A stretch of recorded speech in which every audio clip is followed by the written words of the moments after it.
지금으로부터 약 2500년 전 고대 인도의 한 숲속에서 한 구도자가 부처님께 질문을 하나 던졌습니다. 어쩌면 오늘날 우리도 마음속에 품고 있을 법한 그런 질문이었죠. 바로 부처님은 모든 것을 아는가 하는 것이었습니다. 이 역사적인 대화가 우리가 가진 생각을 어떻게 바꿔놓는지 지금부터 함께 따라가 보시죠.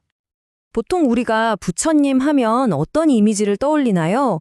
아마 시간과 공간을 초월해서 세상의 모든 이치를 다 꿰뚫어 보는 그런 완벽한 존재를 상상하기 쉽습니다. 과연 그럴까요? 부처님은 정말 우리가 생각하는 것처럼 모든 것을 아는 분이었을까요? 이 질문이 바로 오늘 이야기의 핵심입니다. 바로 이런 궁금증을 가지고 부처님을 직접 찾아온 사람이 있었습니다. 바차코타라는 유행승이었는데요. 그는 당시에 널리 퍼져 있던 소문을 그대로 부처님께 전합니다. 스승 고타마께서는 모든 것을 아시고 모든 것을 보시며 그 알미 한순간도 끊이지 않는다고 들었는데 이게 사실입니까? 라고요. 정말 대담하고 직접적인 질문이죠? 자, 그런데 이 질문에 대한 부처님의 대답은 놀라울 정도로 단호하고 또 명확했습니다. 바차고타여, 그렇게 말하는 사람들은 나에 대해 제대로 말하는 게 아니다. 그들은 사실이 아닌 것으로 나를 비방하는 것이다. 이 짧은 한마디에 우리가 가진 커다란 오해를 깨뜨리는 힘이 담겨 있었습니다. 그럼 부처님을 제대로 설명하려면 어떻게 말해야 할까요? 부처님은 직접 그 답을 알려주십니다. 모든 것을 알고 모든 것을 본다고 말하는 대신 수행자 고타마는 세 가지 암, 즉 때위자, 태비조를 가졌다라고 말해야 올바르다고요. 여기서 정말 흥미로운 지점은 전지전능암이라는 막연한 개념을 세 가지 구체적인 암으로 딱 정의했다는 겁니다. 이 세 가지 알, 이걸 팔리어로 때비자라고 부릅니다. 이건 부처님께서 스스로 성취했다고 공인하신 당신의 깨달음의 핵심이자 정체성인 셈이죠. 그냥 머리로 아는 지식이 아니라 오랜 수행을 통해 몸소 체득한 세 가지 종류의 초월적인 지혜를 뜻합니다. 자, 그럼 그 세 가지 암이 도대체 뭘까요? 첫째는 자신의 수많은 과거생을 남김없이 기억하는 지혜입니다. 둘째는 존재들이 각자 지은 업에 따라서 어떻게 죽고 어떻게 다시 피어나는지를 꿰뚫어보는 천상의 눈, 즉 신성한 통찰력이죠. 그리고 가장 중요한 셋째, 모든 정신적 오염원, 우리가 흔히 번뇌라고 부르는 것들이 남김없이 소멸했다는 것을 아는 지혜입니다. 이 세 가지가 바로 부처님께서 말씀하신 당신암의 전부입니다. 좋아요. 과거생을 알고 천상의 눈이 있고 이런 초월적인 알미 있다는 건 이제 알겠습니다. 근데 그래서요? 이게 우리 같은 보통 사람들한테는 대체 무슨 의미가 있는 걸까요? 바차고타도 똑같은 생각을 했던 것 같아요. 그래서 아주 현실적인 질문들을 던지기 시작합니다. 그의 첫 질문은 바로 제가자, 그러니까 출가하지 않고 우리처럼 집에서 일상을 살아가는 사람들에 대한 거였습니다.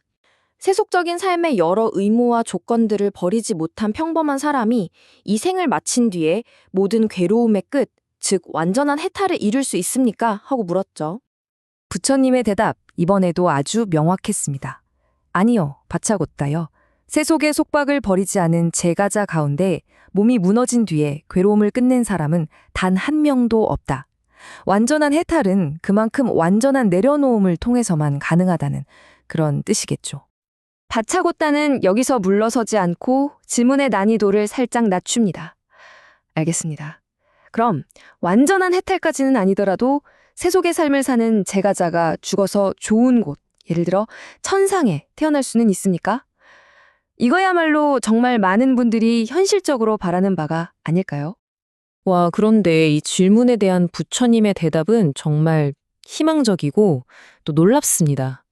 바차고타여, 그런 제가자는 한두 명이나 100명, 500명 정도가 아니다. 그보다 훨씬 더 많다.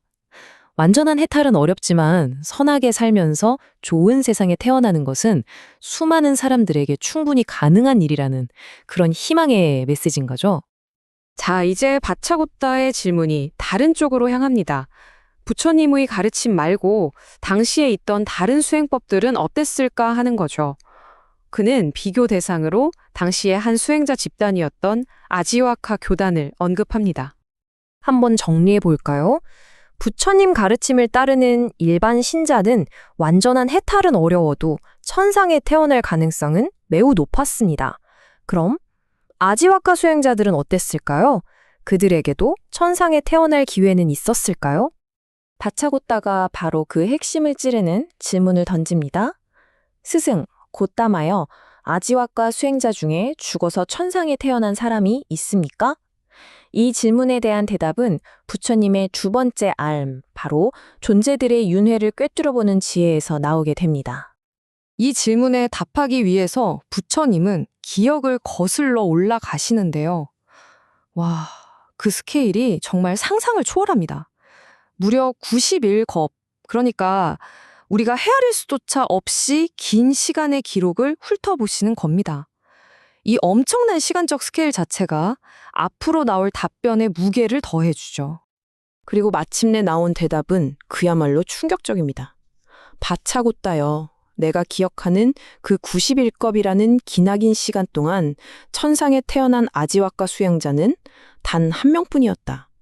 심지어 그 한 명마저도 업과 그 결과가 있다고 믿는, 그러니까 아지와카 본래의 가르침과는 다른 견해를 가졌던 예외적인 사람이었다고 덧붙이십니다. 이 말을 들은 바차고따가 스스로 결론을 내립니다. 스승 곧담하여. 그렇다면 그 수행체계는 천상에 태어나는 것에서조차 텅 비어있는 수냐맘 것이군요.